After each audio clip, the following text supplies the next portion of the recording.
The following program has been brought to you in part by Sennheiser and the Airline Pilots Association.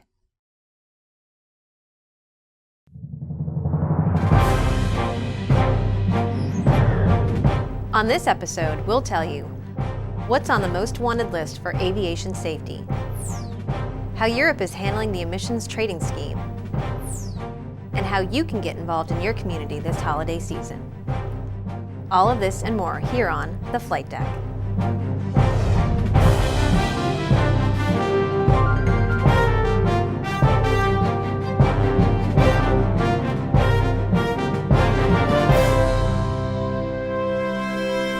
Hello, I'm Sharon Varab.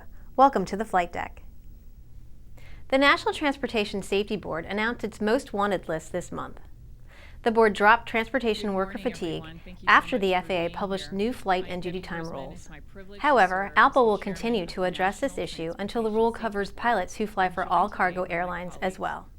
The list included a few other air safety wants, including the prevention of in-flight fires and efforts to maintain the highest standards of professionalism. I'm also very pleased that within the top 10 list, there's always seems to be 2 or 3 core issues that will be of direct benefit to the Pilots Association and our commercial pilots and our passengers worldwide. Pilot group leaders at Continental and United voted to accept a tentative agreement on a joint collective bargaining agreement reached with the company. This step brings the pilots closer to a new contract that will provide gains in compensation, work rules, job protections, retirement, and benefits. The agreement now goes before the pilots for a ratification vote. The European Commission recently proposed a temporary freeze in the application of the EU's emissions trading schemes for flights flying to or from Europe. The proposal comes after tremendous pressure from ALPA, Congress, airlines, consumers, and other aviation organizations to protect airlines from the tax. ALPA believes this is a step in the right direction. In addition, President Obama signed the EU ETS Prohibition Act. The legislation allows the Secretary of Transportation to prohibit U.S. carriers from participating in the tax if the prohibition would be in the public interest. The legislation was passed by the House and Senate this fall. The United States Bankruptcy Court for the Southern District of New York denied Pinnacle's 1113 motion to reject the pilots' collective bargaining agreement. In his written opinion, the judge made it clear that the parties should focus on bargaining a tentative agreement, and the pilots agree. Pilot leaders state that the Pinnacle pilots will take the necessary steps to help restore the company's financial health. We'll have more information on the Pinnacle bankruptcy and the United Continental TA right here on the Flight Deck. Coming up next, Dr. Snyder will tell you how to protect your vision. From the first time I boarded a commercial plane as its pilot, I've embraced the responsibility I have to the safety of my passengers and crew. And I have the best flight gear, even the headset certified for commercial duty.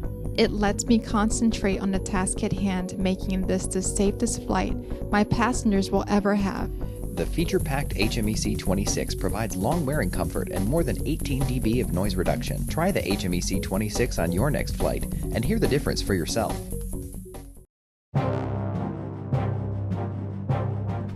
Eye strain is a problem we all face, but as an airline pilot, it's important to manage it. Airline Pilot magazine featured a series on how to take care of your eyes. Here's Dr. Snyder with a supplemental piece on keeping your vision strong when you're flying the line.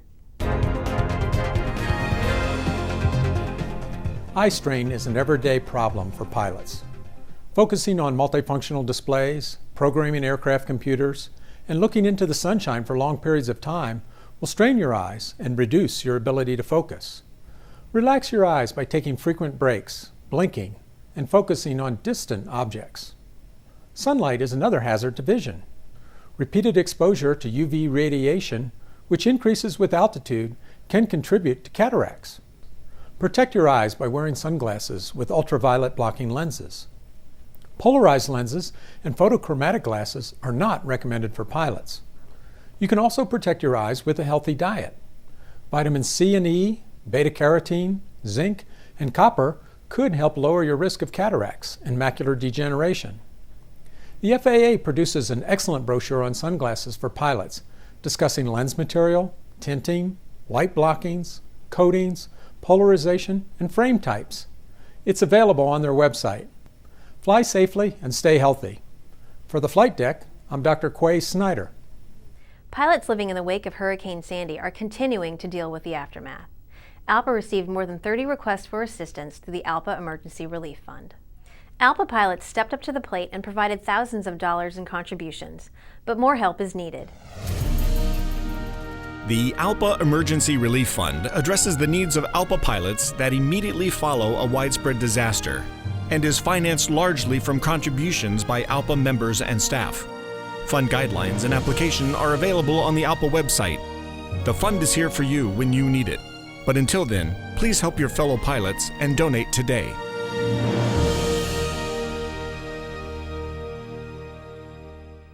As we head into the holiday season, we know how one simple meal with family and friends can remind us of what we're thankful for. That tradition hasn't been lost on Air Wisconsin pilots. Here's ALPA correspondent Lydia Jacob with the story. More than 200 Air Wisconsin corporate employees are gathering in Appleton, Wisconsin to socialize and get a better sense of the pilots' bargaining priorities. A similar event was held in this hangar last October. The pilots have been in negotiations for nearly 2 years.